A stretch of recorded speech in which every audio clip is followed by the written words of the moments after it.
Block, the fintech company formerly known as Square, is down roughly 15% as the market is getting ready to close. The main reason, earlier today, the company was hit with a short report, and unfortunately is getting a lot of investors thinking and has caused the stock price to drop a nice amount.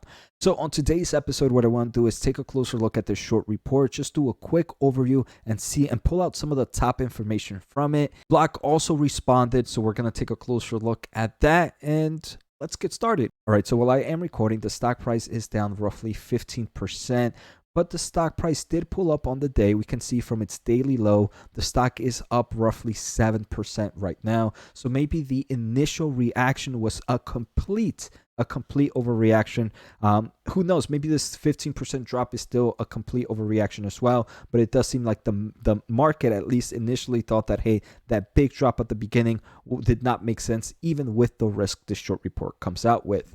So let me know in the comments below before we go any further. Are you a Block Square shareholder? Have you read the report, and what do you think about it? So if we want to jump right into the report, we can see that Hindenburg Research released a report on March 23rd titled Block, How Inflated User Metrics and Frictionless Fraud Facilitation Enable Insiders to Cash Out Over $1 billion.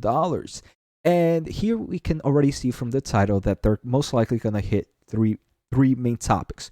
Topic number one is going to be that somehow Square or Block is inflating their numbers and providing the wrong number to users. The second thing we're going to see is that, hey, there's probably a lot of illegal activities happening inside Block's platform. And the third thing is most likely going to be that insiders are just cashing out and selling stocks and making a ton of money, even if all these stuff is true. Before we go any further, I want to thank you for watching, and I need your help to reach my goal of 30,000 subscribers by the end of the year. So if you can do me a favor, hit that subscribe button and thumbs up. Also, if you want some fantastic insight into the semiconductor industry, join my other channel, Semiconductor Investing and More, where I use my electrical engineering background to break down the semiconductor market. Finally, I want to thank the Motley Fool for sponsoring this video, and check out fool.com/Jose for the 10 best stocks to buy now. With that link, you get a promotional offer for their subscription service. Now, let's continue with today's episode. So you can find the report online, and it is free. I think I've read it was about 17,000 words, so it's definitely a huge report if you want to go throughout it. But luckily, they do kind of share some of the key points up in the first few pages, and I kind of highlighted some of the first few points. So they do mention that this was a 2-year investigation, and they pretty much mentioned that the magic behind Block's business has not been disruptive, neither innovative, but rather the company's willingness to facilitate fraud against consumers, the government, avoid regulations, dress up predatory loans and fees as revolutionary technology, and is misleading investors with inflated metrics. The main reason that they're saying these metrics are inflated is because they believe that Block has widely overstated its genuine user count and has understated its customer acquisition costs. Former employees estimate that 40 to 75% of accounts they reviewed were fake, involved in fraud, or were additional accounts tied to a single individual. So this is the first point, right? They're talking about these inflated numbers, and these inflated numbers are affecting two main things: Square's active account numbers, and 2, customer acquisition costs. So let's take a closer look at this total account and what this short report is really discussing. So they believe, or they're saying, that a lot of these accounts in the Cash App ecosystem are usually one user, and this one user creates numerous accounts due to some illegal activities. A lot of scamming happening on the background, they're saying, and for that reason, is showing that the accounts are way more inflated. It doesn't give a true representation of how many users are on their platform. And I want to say that's interesting, and it's definitely something to take a note of. So here we take a closer look at the 10K report. They mentioned that a transacting active is a Cash App account that has at least one financial transaction using any product or service within Cash App. They also mentioned that certain of these accounts may share an alias identifier with one or more transacting active users. This could represent, among other things, one customer with multiple accounts, or multiple customers sharing one alias identifier, for example, families. So I want to say right off the bat, it does seem like it is kind of sketchy that Square doesn't show unique account users, but it's not like it's hiding, right? It let investors know in the 10K report that that's a thing. Maybe this short report might push investors later on to really be like, hey, Square, we know you guys have a nice amount of transacting account users, but what we really care about is more unique users. So it doesn't seem like Cash App was really hiding that, and they were sharing what their metrics were defining, right? So I don't think that's necessarily a complete reason to be sure on this, but it does kind of give, I guess, an eye opener to investors. They even have that same definition here in their shareholder letter. The second point they make here is their inflated account numbers is creating a misrepresentation of their acquisition cost per user. For example, they mentioned that their acquisition costs remain stable in 2022 at $10 or less on average to acquire a new transacting active. And this is one I believe they're actually true, right? Because let's say an active transit or a new transacting active can actually just be a new account made by the same user. So it's not really attracting a unique viewer. I think the company in the future, this is something they're gonna have to fix. For investors to really understand of the acquisition costs for Square, one needs to know how many unique accounts there are, because that in theory should give you the true acquisition cost. So while I don't think the short report was right on how the company should report their active transacting account, right? I think Square or Block did that fairly. I think when we're talking about acquisition cost, then there is room for improvement here.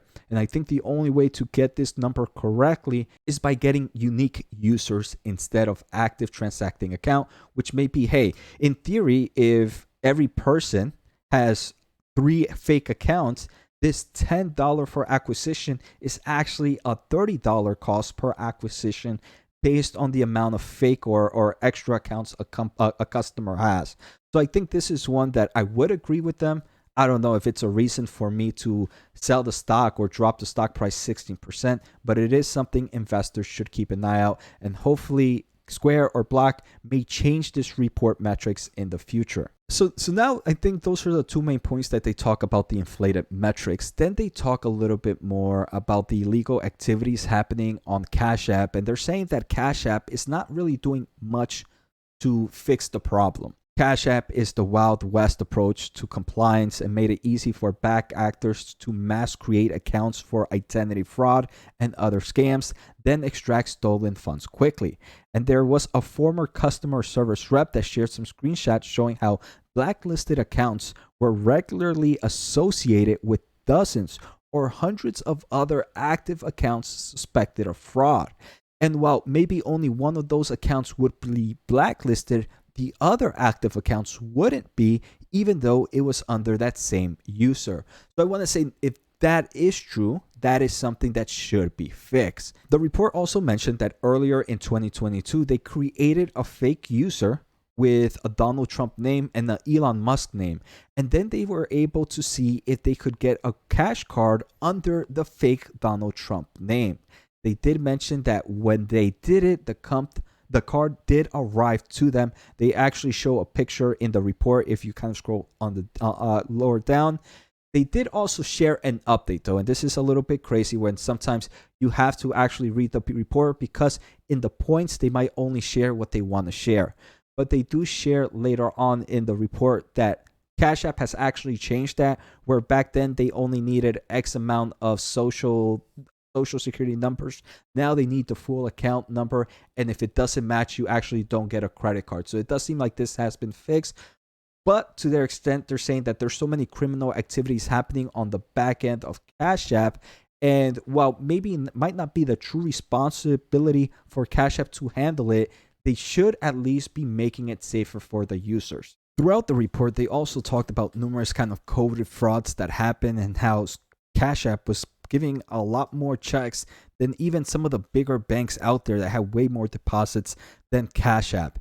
So throughout the year, kind of continue to showcase that, hey, Cash App is a breeding ground for a lot of fraud activities, and it does seem like Cash App is not doing enough to kind of protect itself, protect its customers, and at the end, protect its investors. Later on, they do talk a little bit more about insider selling. I don't know if that should be considered something as fraud or shorting. I mean, I think people are aware of insider selling.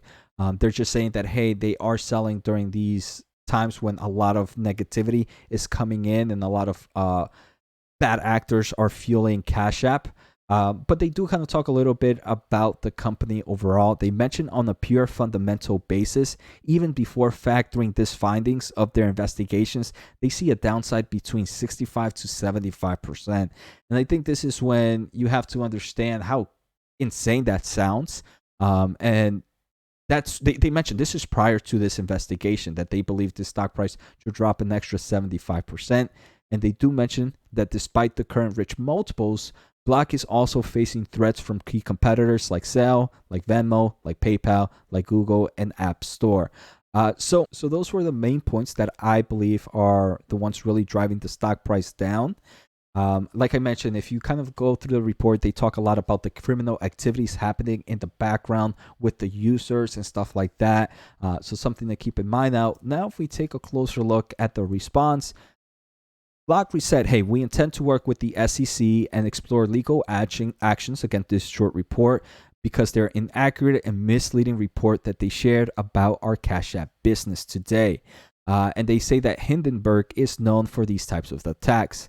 They are a highly regulated company with regular disclosures and are confident in their products reporting, compliance programs, and controls. And I do believe that there's something that investors can grab from this short report. First is just, hey, if things, maybe it is an overreaction in stock, but maybe it is true that Cash App can take better actions to protect its users to make sure it's not a fraud breeding ground. The real question is, how different is the fraud breeding ground here versus maybe something like Zelle or like PayPal or like Apple or like Google Pay? And that's something someone would have to compare to see how is it different. Is it marginally higher in an account like Cash App? I think that's step number two first. I think the second step is, while it is true that Cash App at the end of the day has not been misreporting, they do tell you the true definition of what an active transacting account is and how they kind of calculate their acquisition costs. It is also true by that short report that maybe those numbers are not showing the correct picture, right? The correct pictures might be actually the unique users, and that unique user might actually end up changing the acquisition cost for the companies. It's actually much higher than $10 or less. So while maybe it might not be a complete drop of 15%, maybe that might be an overreaction, I do believe it could force investors to say, hey, maybe this is a company that should be doing things a little bit differently. So I hope you guys enjoyed today's episode. Take care, have a good day, and see you next time.